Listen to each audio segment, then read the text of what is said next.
Olá! Então, nessa videoaula, a gente vai ver como calcular integrais de fluxo que foram definidas aqui na definição 6.3.2. Então, se a gente tem um campo vetorial contínuo definido sobre uma superfície orientada, com vetor normal unitário n, a gente vai definir a integral de fluxo sobre essa superfície dessa maneira. Então, a gente vai olhar aqui para essa expressão à direita e vai relembrar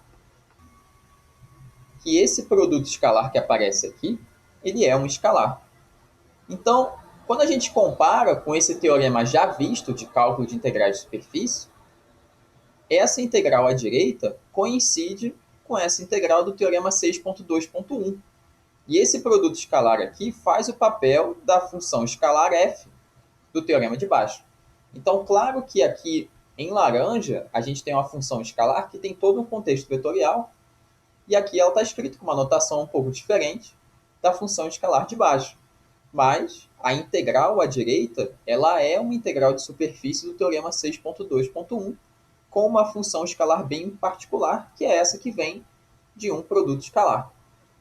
E aqui a gente vai usar esse teorema de cálculo dessas integrais de superfície para ver, para concluir como que a gente vai calcular integrais de fluxo. Então, o que a gente vai observar quando a gente aplicar esse teorema a essa integral de fluxo? A gente vai escrever a mesma função escalar, que é o produto escalar, e aí, claro, que na hora de montar a integral, a gente vai usar as variáveis do domínio da parametrização, que aqui no teorema são U e V. Mas a gente está mantendo a notação mais simplificada desse desenvolvimento, tá? Senão vai ficar muito carregado. Mas a gente mantém a função escalar, que nesse caso é o produto escalar, e vai multiplicar pela norma do produto vetorial das derivadas parciais da parametrização. Sendo que esse vetor normal principal da parametrização, ele é dado por essa expressão, foi algo que nós já vimos anteriormente também.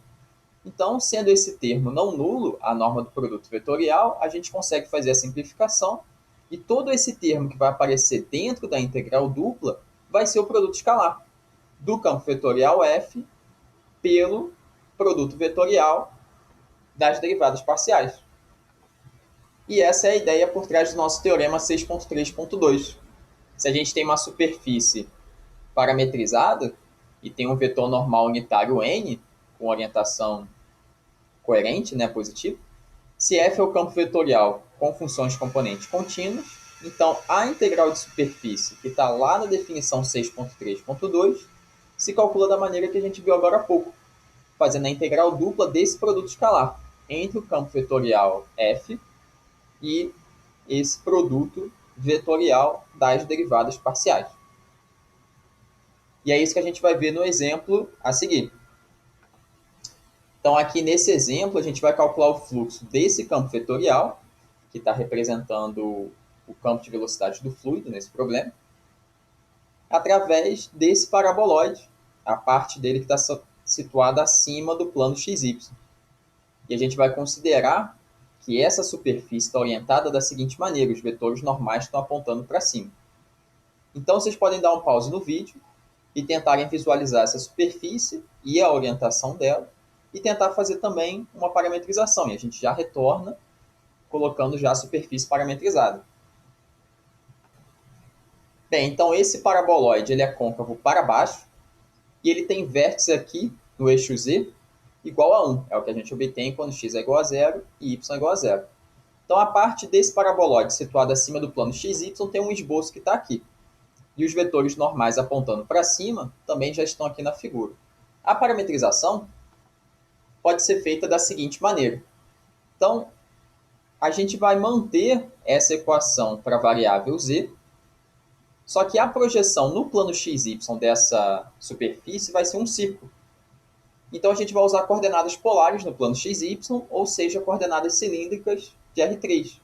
Então, a gente está usando x é igual a r cosseno θ, y é igual a r seno θ, e a coordenada z tem essa mesma expressão, só que com x é igual a r cosseno θ e y é igual a r seno θ.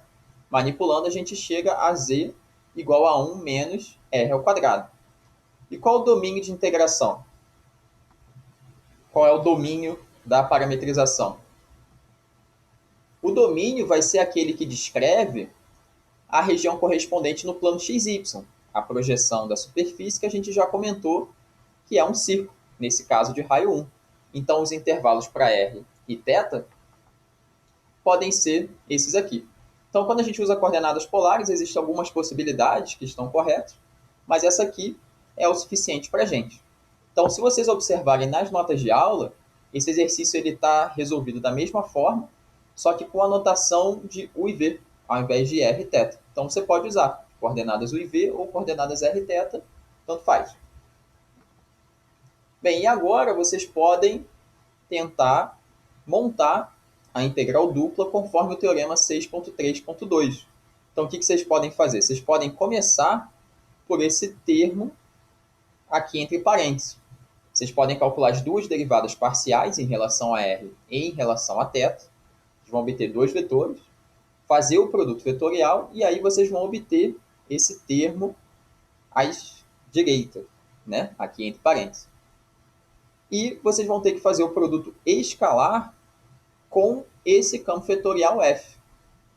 Só que esse campo vetorial f já vai ter que estar escrito nas variáveis de integração, ou seja, a gente vai trocar x por r cosseno θ, vai trocar y por r seno θ e vai trocar z por 1 menos r ao quadrado.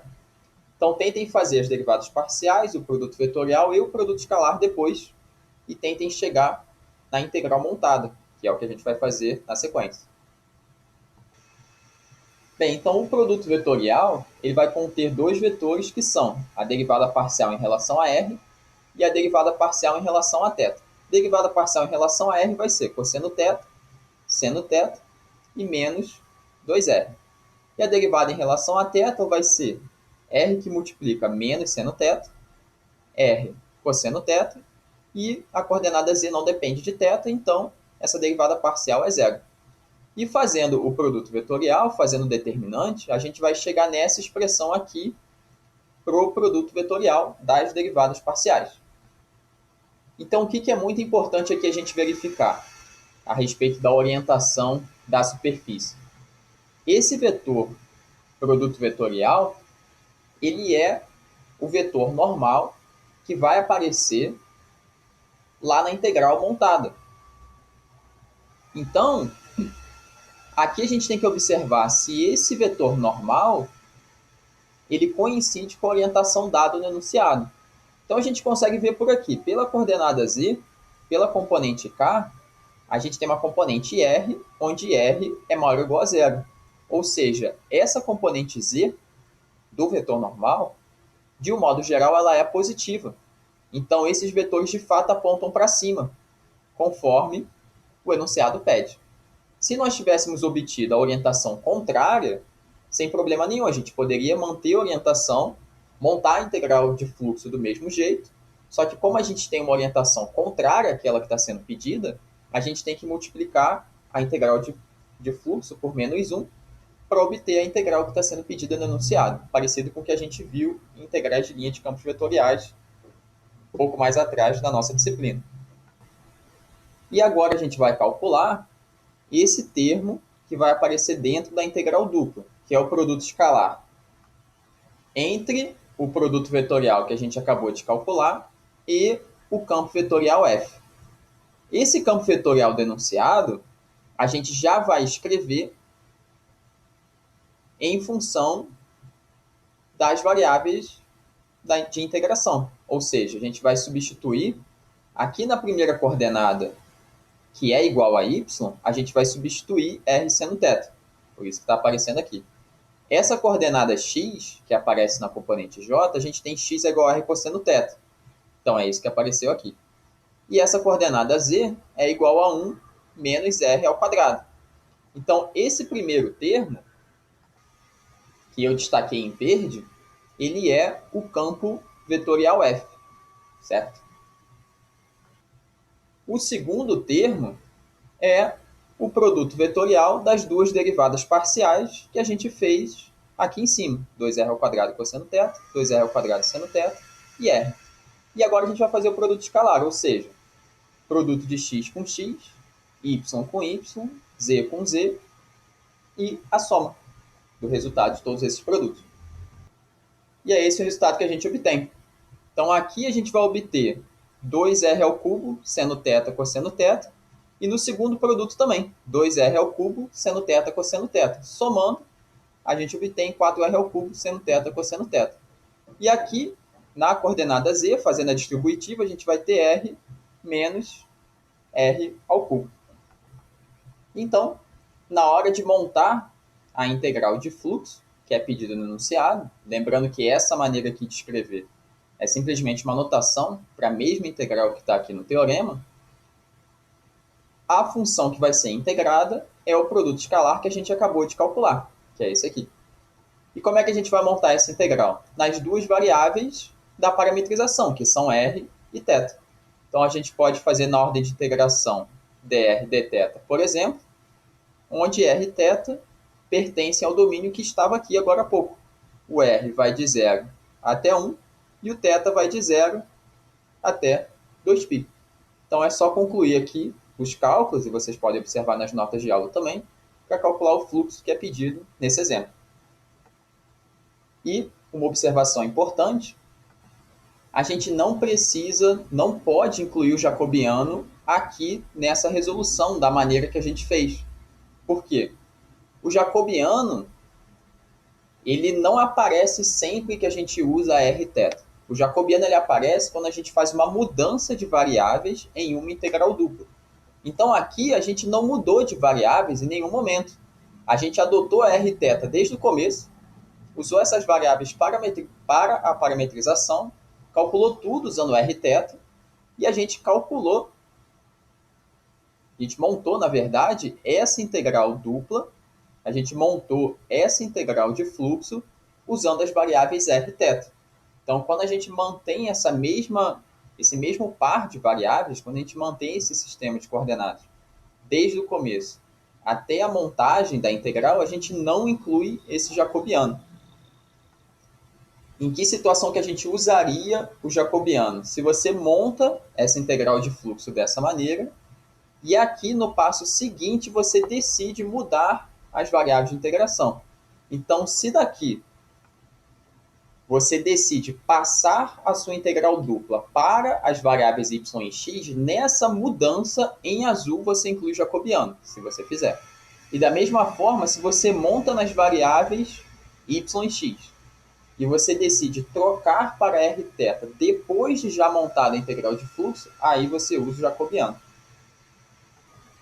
Aqui, no nosso exemplo, nessa nossa resolução, a gente não vai incluir o jacobiano, porque nós não mudamos as variáveis da integral dupla. Nós simplesmente montamos a integral de fluxo com as variáveis escolhidas.